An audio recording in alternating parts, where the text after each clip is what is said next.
I'm 28, and I was in a relationship with Jane, 27, for 3 years. We were a solid team. She was always career-focused and earned more than I did, but that never bothered me. Our arrangement worked well. I handled the food and utility bills, while she took care of the rent. Everything seemed smooth until recently, when I began noticing subtle changes in her behavior. She grew distant and distracted, but I initially dismissed it, thinking she was just busy, as I was preoccupied with a new project at work. A few weeks ago, Jane started spending time with a new group of friends she met through her job. I didn't know much about them, but they quickly became a significant part of her life. Then, last week, everything came crashing down. I arrived home from work to find Jane screaming at me. She accused me of cheating and insisted she had proof. At first, I thought she was joking, but it quickly became clear she was serious.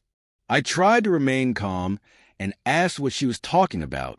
I've never cheated on her and wasn't about to entertain baseless accusations. But she wouldn't let me explain. She just kept yelling, hurling insults, and calling me horrible names. The most painful moment came when she called me a soul sucker. That phrase hit me like a ton of bricks. It was the same insult my abusive mother used to throw at me when I was a child. My mother had been the result of an affair, and when her husband found out, he left. She blamed me for everything that went wrong in her life, including that breakup, and made my childhood a nightmare. I had confided this deeply personal pain to Jane because I trusted her, so hearing her use that term against me was devastating. Even though I was hurting, I didn't yell back. I calmly told her that if this was how she was going to treat me, I was done. I packed a bag and left. That night, I stayed at a friend's place. The next morning, my phone wouldn't stop buzzing. Jane had posted a Facebook status accusing me of cheating, calling me a soul sucker, and even sharing a fabricated screenshot of a conversation between me and one of her friends. Let's call her Amy. The thing is, I had only met Amy once and never communicated with her outside of that introduction. My friend immediately pointed out that the screenshot didn't even match the way I write messages. It was clearly fake. But the damage was done. Jane's new friends rallied around her, praising her for standing up for herself and vilifying me. Some of my own friends reached out to ask if the accusations were true. I told them my side of the story, and thankfully, they believed me. Things took another strange turn when Jane updated her Facebook relationship status, listing herself as being with a guy named John, a person I'd never heard of. The speed at which she moved on made me wonder if she had been projecting her own guilt onto me. I decided to block her on every platform and stay with my friend while searching for a new place. I also began keeping records of everything she posted, just in case the situation escalated. It's shocking how someone you trust can reveal such a manipulative and deceitful side. Right now, I'm focused on rebuilding my life and moving forward. Update. Life got busy, and I almost forgot to update. But seeing a post today reminded me of everything. After my initial post, Jane tried to contact me again. Since I had her blocked everywhere, she reached out to my friend Kevin, who had been letting me stay with him. She begged Kevin to convince me to meet her. Initially, I told him to tell her no, but she kept pleading. Kevin informed me that Jane wanted to explain herself and hoped I would give her a chance to speak. Initially, I wasn't interested in reopening that chapter of my life, but I eventually agreed to meet her, mainly to hear her side and get some closure. We met at a small cafe nearby. When she arrived, she looked like a shadow of her former self, disheveled with puffy, tear-streaked eyes and smudged makeup. It was clear she hadn't been sleeping well. I told her to sit and get straight to the point. I wasn't there to indulge in emotional theatrics. I wanted clarity, not excuses.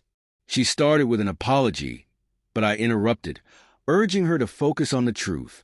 After a pause, she confessed that her new friends, specifically 2 women named Amy and Jenny, had manipulated her for months. They repeatedly told her I wasn't good enough for her, planting doubts in her mind by saying things like, "Why settle for him when you could do better?" To make matters worse, They fabricated a fake screenshot of a conversation between Amy and me, alleging I had failed some sort of loyalty test. Jane, feeling overwhelmed and unsure, believed their lies. Meanwhile, Amy and Jenny had also been encouraging her to pursue a man named John, describing him as an upgrade. John, they claimed, was a small business owner and seemed perfect for her. Jane admitted that she began talking to John before our breakup, though she insisted it hadn't turned physical at that point. However, after kicking me out and ending our relationship, she slept with him out of spite, believing I had been unfaithful. Then came the twist. Jane updated her Facebook status to announce her new relationship with John, but things didn't go as planned. It turned out John had no real interest in a serious relationship. He'd only played along because he despised cheaters and wanted to help Jane get even with me. Once Jane realized this, everything fell apart. Distraught, she confronted Amy and Jenny, only to be met with deflection. They told her, "We only wanted the best for you," and tried to downplay their actions. That was when Jane realized how toxic and manipulative they had been. She cut ties with them, deleted her misleading Facebook post, apologized to our mutual friends for her lies, and blocked everyone from that friend group. After all this, Jane reached out to me again, pleading for another chance. She swore this was the first time she'd ever acted this way and promised it would never happen again. Through tears, she apologized for the chaos she caused and vowed to communicate better moving forward. I listened quietly as she poured out her heart, but I had already made up my mind long before we met. I told her that while I appreciated her apology, it didn't change anything. The moment she chose to believe strangers over me without any proof was the moment our relationship ended. I asked why, after hearing those women badmouth me for so long, she still chose to stay around them instead of confronting me directly. She didn't have a solid answer. I explained that I forgave her, not for her sake, but for my own peace of mind. However, I made it clear there was no chance of us getting back together. She cried some more, but eventually she left. That was the last time we saw or spoke to each other. Now, over a year has passed since that day, and life has improved significantly. I have a new apartment, my career is thriving, and I've even started dating again. This time, I'm much more cautious about whom I let into my life. If nothing else, Jane taught me to be more discerning when it comes to trust. I guess I should thank her for that, though I wish I'd learned it in a less painful way. Anyway, that's the update. Thanks for reading.